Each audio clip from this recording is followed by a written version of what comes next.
মুখ্যমন্ত্রী মমতা বন্দ্যোপাধ্যায়ের 15 বছরের উন্নয়নকে হাতিয়ার করে গোপীবল্লভপুরে মিছিল করে বাড়ি বাড়ি তৃণমূলের প্রচারে জোর। তৃণমূল প্রার্থী অজিত মাহাতোর মিছিলে উচ্ছ্বাস গ্রামাঞ্চলে। আসন্ন বিধানসভা নির্বাচনকে সামনে রেখে গোপীবল্লভপুর বিধানসভা এলাকায় জোরদার প্রচার চালালেন তৃণমূল কংগ্রেসের প্রার্থী অজিত মাহাতো। মিছিলের মাধ্যমে বাড়ি বাড়ি গিয়ে সাধারণ মানুষের সঙ্গে সরাসরি যোগাযোগ স্থাপন করেন তিনি। এদিন তপসিয়া অঞ্চলের বাহারোনা, সরডিহা সহ একাধিক বুথ এলাকায় মিছিল করে প্রচার চালানো হয়। মুখ্যমন্ত্রী মমতা বন্দ্যোপাধ্যায়ের 15 বছরের উন্নয়নকে হাতিয়ার করে দলীয় প্রচার করেন। প্রার্থীর উপস্থিতিতে এলাকায় উৎসবের আবহ তৈরি হয় এবং সাধারণ মানুষের মধ্যে ব্যাপক সাড়া পড়ে। গোপীবল্লভপুর বিধানসভা তৃণমূল প্রার্থী অজিত মাহাতোকে কাছে পেয়ে গ্রামের বাসিন্দারা, বিশেষ করে মহিলারা শঙ্খধ্বনি ও উলুধ্বনির মাধ্যমে তাকে বরণ করে নেন।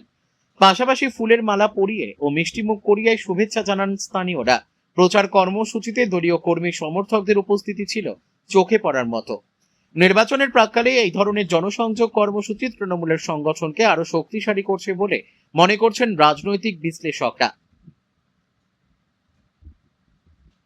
ঝাড়গ্রাম থেকে অরূপ ঘোষের রিপোর্ট, বিগ নিউজ বাংলা।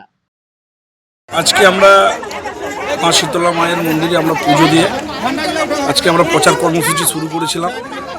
আজকে আমাদের এই তপসিয়া অঞ্চলে আমাদের প্রত্যেকটা বুথে আজকে সকাল 10টা থেকেই আমাদের প্রচার কর্মসূচি, ডোর টু ডোর প্রচার, কোথাও মিছিল, কোথাও মিটিং, এভাবে চলছে। এখন আমরা এই সরডিহা বুথে উপস্থিত হয়েছি, এখন আমাদের এখানে মিছিল শুরু হবে। তো এইভাবেই আমরা মানুষের কাছে যাচ্ছি। কীরকম সাড়া পাচ্ছেন? সাড়া বলতে আপনারা দেখেইছেন বিভিন্ন জায়গায় যেভাবে শঙ্করধ্বনি উলুধ্বনি দিয়ে আমাকে আশীর্বাদ করছে মায়েরা, সত্যি খুব ভালো লাগছে। মমতা বন্দ্যোপাধ্যায়ের সঙ্গে জঙ্গলমহলের মানুষ আছে, ছিল এবং ভবিষ্যতেও থাকবে। কারণ মমতা বন্দ্যোপাধ্যায় যেভাবে জঙ্গলমহল, গোটা জঙ্গলমহলটাকে সাজিয়েছে, সেটা মানুষ দেখেছে। এই 2011 সালে মামাটি মানুষের সরকার প্রতিষ্ঠিত হয়েছে, আমাদের ক্ষমতায় এসছে। তারপর থেকে এই যে 15 বছরে গোটা জঙ্গলমহলের প্রত্যেকটি বাড়িতে আমাদের উন্নয়ন কিন্তু পৌঁছে গেছে, একটা বাড়িও বাদ নেই।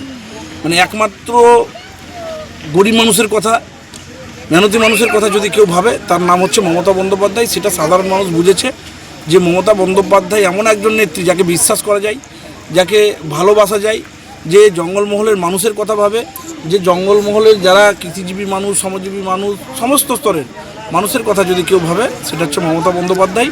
আর এই জঙ্গলমহলের মানুষ, এই তপসিয়ার মানুষ, এই সরডিহার মানুষ মমতা বন্দ্যোপাধ্যায়ের সঙ্গেই আছে। এই প্রচারে মূলত কোন কোন বিষয়গুলো বেশি গুরুত্ব দিচ্ছেন? সেটা হচ্ছে উন্নয়ন। মমতা বন্দ্যোপাধ্যায় যেভাবে উন্নয়ন করেছে, সেই উন্নয়নকেই আমরা হাতিয়ার করে মানুষের কাছে যাচ্ছি। মানুষ যেতেই আমাদের আশীর্বাদ করছে যে আর মমতা বন্দ্যোপাধ্যায়ের কথা বলতে হবে না। মমতা বন্দ্যোপাধ্যায় যেভাবে আমাদের কথা ভেবেছে, ঠিক সেভাবেই আমরা 23শে এপ্রিল সকাল সকাল গিয়ে জোড়া ফুল চিহ্নে ভোট দিয়ে বিপুল ভোটে জয়যুক্ত করব। Thank you.